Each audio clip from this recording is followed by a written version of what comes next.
Lyricism is important because I didn't even learn in the school. I learned from Jay-Z first, so I learned from Jadakiss and Styles and, you know, some of my favorite rappers. That's why it's important. Like, I could still go back and listen to 444 and, you know, think about the line like, you know, I could have bought a crib in Dumbo, Dumbo. Like, that whole line is like, you know, it's witty, but at the same time it's teaching us, you know, to make smart decisions. And sometimes it's like, could be about somebody else's hardships. And like with Biggie, when it came down to lyricism, it's like really about his wittiness and his storytelling. When it came down to him with Cassidy, it was like how clever his metaphors was and, you know, how deep his knowledge goes. Like, you could just tell from certain people they read, like Nas. You listen to Illmatic, you're like, damn, how you damn near like 16, 17 talking like a prophet. So it's like, you know, lyricism goes a long way. It teaches us. I think words are very powerful because we manifest what we speak. You know, we cast spells all the time. So we gotta be careful how we think and also what we're rapping.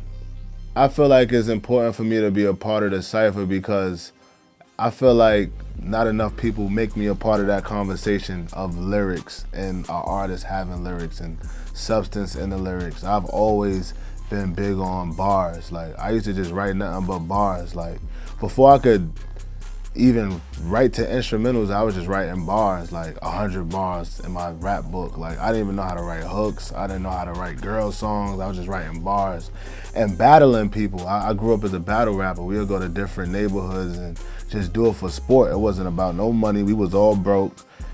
We just did it for the name and did it for the fame. So yeah, it's, you know, I make hits. I make, you know, songs that people chant and anthems and things like that. But, you know, the root of it all came from me just writing lyrics in a rap book.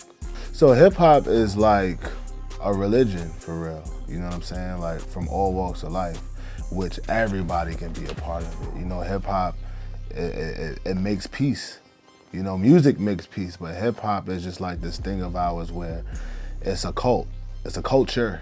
And me bumping into Sauce Walk outside, I'm just like, wow, I feel like I knew you for years because our energies feel aligned and right and all of that, but I just met him today. So I think that this is super cool that I get to see my buddies like Ab Soul. I ain't see him in a minute. I ain't see Ab Soul since like we was on tour with TDE and like Schoolboy Q and Kendrick, and you know, we all came up together hanging out at Prohibit. We used to hang out at Prohibit, downtown Soho.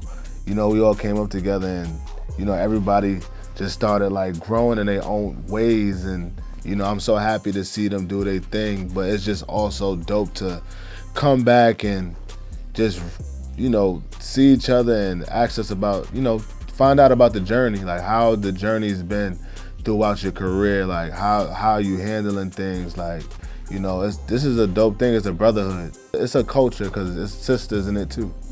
Yeah, shout out to all of the sisters out there. I think Sauce Walker is dope. I told him that he's like holding Texas on his back right now, and Texas is huge. And an independent artist killing it on that front, but like being worldwide in a way where he can also like do music with like a Swiss Beats and be respected on the East Coast. He got that slang that you know, riding on fofos and the candy paint, and he reminds us of everything we love about Texas. That's him. But at the same time, he can also stand and go bar for bar with the East Coast and some of the best artists in the world. And I consider him one of the best. And he has a lot of charisma, and he's swaggy and he's saucy. Ab-Soul is just a scientist. Like, he breaks it down. Like, he's like an X-Man. You know, when it comes down to bars, it's like, that's all he do. Like, you got some rappers that got like other things going on, right? Like, you got, like, for me, I'm like a rapper and I can do the battle rapping, but I'm also like into fashion, I'm into like art and all of this other stuff. Ab-Soul is a rapper. Like, he out rapping people, he barring up, and he got knowledge as well. So this is what I prayed for real, because last year I was like, man, I need to sharpen my swords. and I need to be around the community. So like I started speaking to like West Side Gun and you know the whole Griselda and just really like diving back into my roots because you know you can always use some sharpening, you know what I'm saying? So like this right here is perfect for me. Like this community, what you talking about now, I could get these numbers because it's different in person. Everybody doing their thing. I don't like the DM shit. That shit is impersonable. Like to be like, yo, I'm a fan of your work, and text each other now like, yo, what you think about this? What you think about that? Oh, yo, they'll send you some shit. Now you trying to outdo them and only make us better, you know what I'm saying? So that's what I'm gonna utilize this time for, and that's what I'm thankful for and grateful for.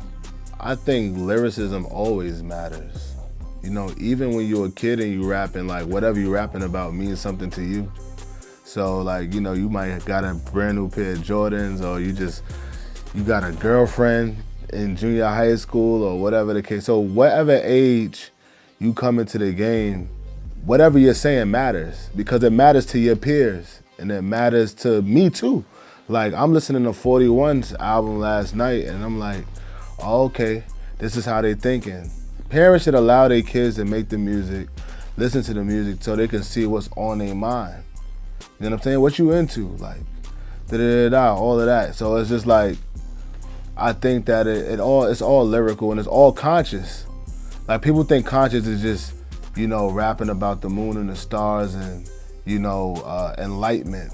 But it's like, you know, even the ones that's not super enlightened or have knowledge of self, it's still conscious because we still breathing and we still see that this curtain is white and that the camera is in front of me and it smells good in here. Like, so you conscious of these things and you gonna rap about it.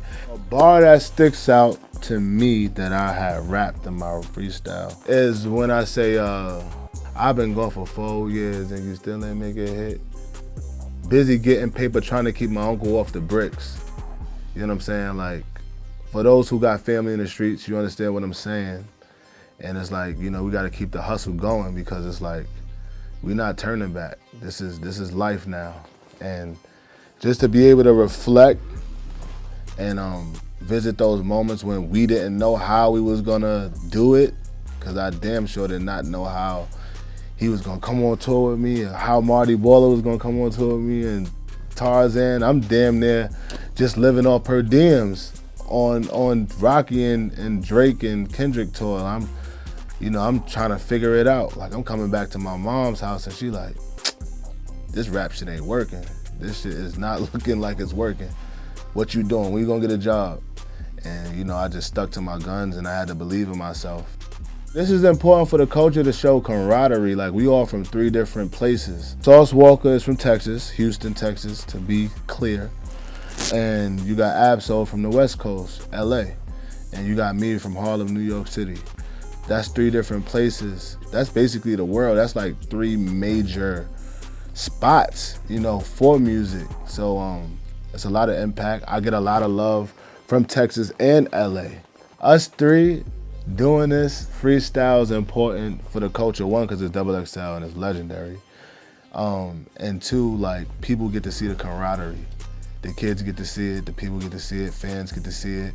Oh, Absol and Ferg, we ain't seen them together since Black Hippie days and ASAP Mob days and all of that. And then you got like Sauce Walker, who's like killing shit in Texas, and we just met each other, and that's a new energy, a new fresh energy. So it's rekindled energy and it's fresh energy and it's a bunch of energy that's about to hit everybody, and I think it's gonna set the world on fire, for real. 2024, I'm excited to drop my album. This is the Kobe year, 24, so it's special. It's been like 4 years since I dropped the album. So I'm excited about that, excited about these singles, excited about the visuals, and just having fun with this shit, like for real. Like I feel like so much people take their careers and everything, yes, take it serious, but don't forget to have fun with it. And I'm having so much fun with it. You're getting Ferg energy, you're getting Trap Lord, you're getting Hood Pope, you're getting all of them all in one, because all is Darold.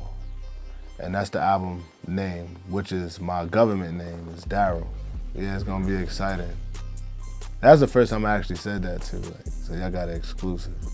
A lot of the records are very introspective. We had 2 years to sit down in the pandemic, and I was creating during that whole time. Like, me and Ferg created a whole album during that time, between going to LA, him coming to New York, going to VA.